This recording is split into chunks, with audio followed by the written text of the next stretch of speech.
A lot going on in the Middle East, including news of Ariel Sharon's failing health. Israel's former prime minister is in critical condition. He's been in a coma since suffering a stroke in 2006. For more on Sharon's health and thoughts on the Middle East peace efforts and those talks, I'm joined by Graeme Bannerman. He's met with Sharon several times, and he's also an expert on the Middle East. So let's start with Sharon. Give us your impressions on him, your thoughts as his condition continues to deteriorate. He's been in a coma for some time. I guess we knew this day was coming.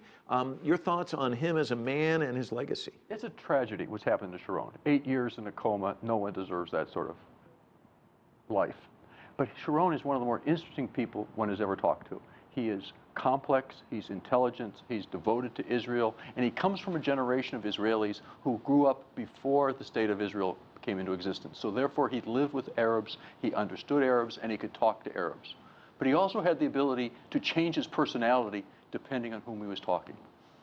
Interesting guy. Let me ask you about the peace efforts. Are you optimistic? I'd read somewhere where you're kind of a pessimist because you've gone through you've been on this merry-go-round several times, dating back to the Carter administration. I mean, is there anything in place here that gives you hope? Well, yes, I think there is certain things that give you hope, but no one can be an optimistic about a peace process. The reason you have hope is for this seems like the Americans are willing to put forward the effort of putting a piece of paper on the table as a framework and how to move forward. If you look back to 1978, that's what they negotiated at Camp David in September of '78. It was a framework agreement for the peace treaty, but then it took another year and a half before a peace treaty was actually achieved. So what they're trying to do now, it appears, and those of us are all on the outside and we don't know for sure, is they seem to be trying to put such a framework in position so they have something to work on to negotiate over the next several years, not finishing everything up in April. Clock's ticking. Kerry's back.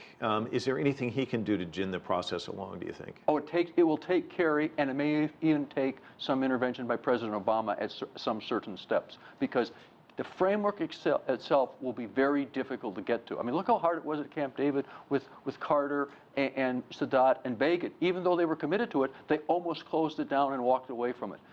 You need that commitment. If they can't get the framework, then there will never be a prospect for peace.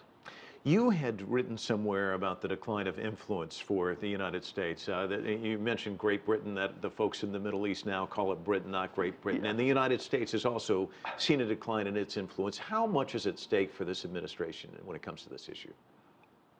I don't think the administration has a lot at stake. I think the administration sees that peace in the Middle East is something that's in the national interest of the United States as a very important for our overall objectives. Security of Israel, supply of oil, and the traditional things we look to the Middle East for. Therefore, peace between the Palestinians and the Israelis are an essential element of that for American national interest, and I think that's why they're involved in it. Graeme Bannerman, thank you so much for coming in. We're going to have to leave it there. Appreciate your time.